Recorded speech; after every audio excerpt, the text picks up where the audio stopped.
What's up, Buttercup? Welcome back to my channel. Today's book tag is Horror Villains book tag, created by Cliff's Dark Gems. I am doing this tag in my Christmas onesie, but I do like mixing my first favorite holiday, which is Halloween, and second favorite holiday, which is Christmas, all into one. So here we are. It's gonna happen. It's happening right now, in fact, with number 1, Pennywise, a book or movie where children are terrorized by a supernatural entity or monster. And I'm going to go with Krampus, the movie and the book, though so far reading the book, like as I'm filming it, I haven't seen Krampus actually go at any children, but that obviously can change. And I know in the movie, well, yeah, that's kind of his spiel, right?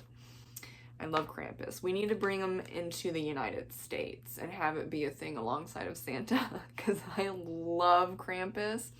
And I think there also needs to be more repercussions other than a coal for bad behaving children. And I used to be that bad behaving child, so don't even say that I'm being mean. No, I would have Krampus coming for me quite a few years in a row when I was a tot.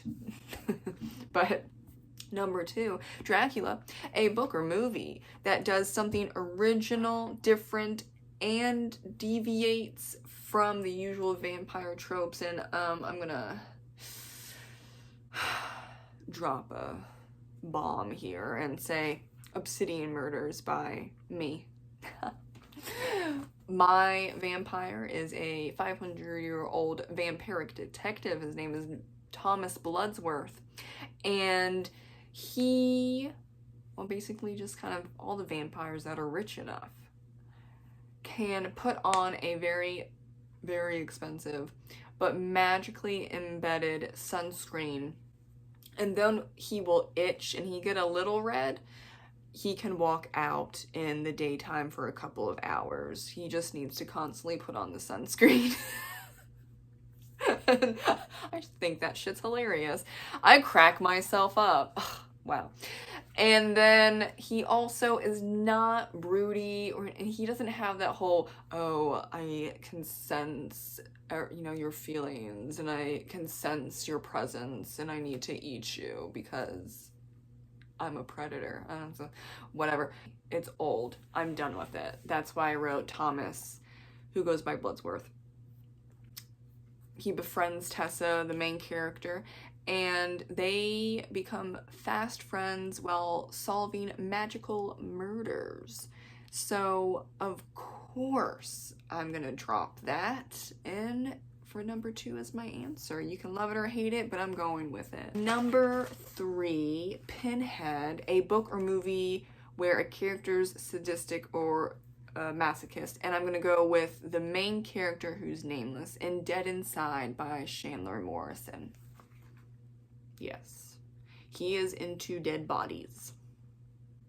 That's all I'm gonna say because I don't want to get kicked off of YouTube. Number 4, Hannibal Lector, a book or movie where food's central to the story or an interesting subplot, and I'm gonna go with the Disney movie Ratatouille. And that's pretty straightforward, isn't it? Yeah, I don't think I need to say more on that. Okay. Number 5, Norman, what is it? Dukes? I can't read my own damn handwriting. Norman. A book or movie where a child has a twisted, perverted, and or disturbing relationship with their parents. And I'm going to go with Mason's Television by John Anthem. People have said that it's a messed up relationship between the parents and Mason, and shit goes down because it's an extreme horror novel. I'm trusting other people. I don't know if I should do that, but I'm going with it because I could not think of anything else. Number 6, Damien Thorne, a book or movie with a creepy, possessed, or demonic child. And The Exorcist by William Peter Blatty, but that's not her fault. I feel bad for Reagan. And I rated that book 5 stars.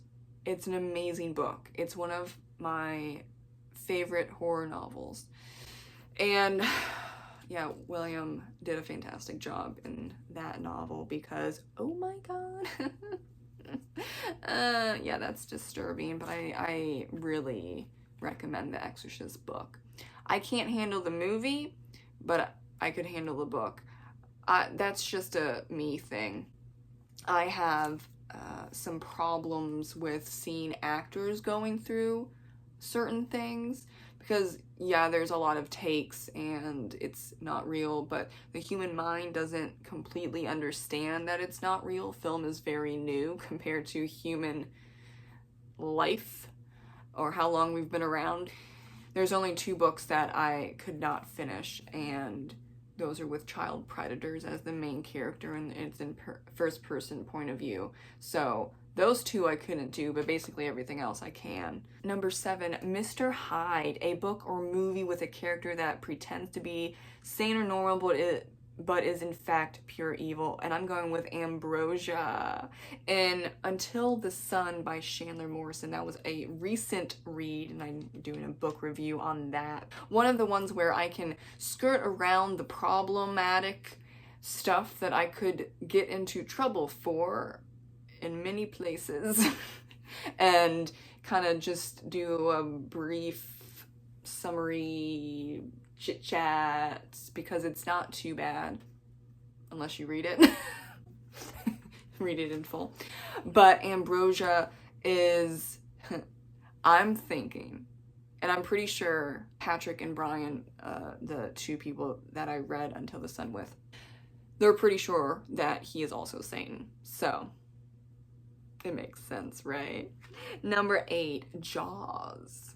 A book or movie that wreaks havoc on a community. And I'm going to go with a movie, Thanksgiving, the movie directed by Eli Roth, which was actually pretty good considering that I saw a preview.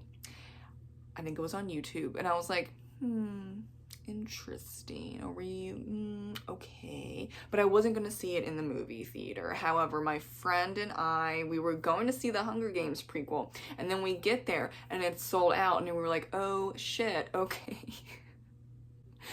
Son of a bitch. What are we gonna do? And then we were like, oh wait, Thanksgiving, it's a horror movie set during Thanksgiving, we should see it, because it was right after Thanksgiving. And we both went, we had a fantastic time, and so we were both surprised. I do recommend it. The graphics, CGI, well, not really. Okay, yeah. I'm just gonna go with the graphics. I don't know if CGI was involved, but the graphics, stunts, yeah, the stunts were really good. I mean, in some cases it was cheesy, but it was still good. Does that make sense? I don't even know. Moving on to the next one. Annie Wilkes, a book or movie about a demented evil doctor or nurse. I'm sorry. I'm going with Dead Inside. But Helen is a pediatrician. No, actually, she delivers babies. Does that count? No, that doesn't. There's a specific name for that. And because I don't have kids, I don't know. But she delivers babies, and then she takes care of the mother and the baby right after there's a birth. She is... let's see. How do I put it lightly? She's a cannibal. Yes, okay. And not to spoil anything, but there's a specific type of cannibalism that she's into, so you should actually, I don't know if you should read the book or not. Go on Goodreads and maybe even Amazon, but more so Goodreads, and just read through the reviews and see if the content warnings are something you can handle. I was going to review Dead Inside, but I was reading it and I was like, oh, I can't do that. Well, no, maybe. Then I got to the end, I was like, oh no, I can't do that because I want my channel to still be here. I've been on YouTube for 6 years. I can't just do Dead Inside and then so many people report me because of the horrible shit that's in Dead Inside and then I lose everything. I can't do it. But I talk about it a lot. So there's that. And I actually don't recommend Dead Inside to 95% of the people out there. But I'm pretty sure if you're watching a horror book tag, you might be interested in it. Just don't say I recommended it. Just do your research. Okay. Number 10, Charlie Manx.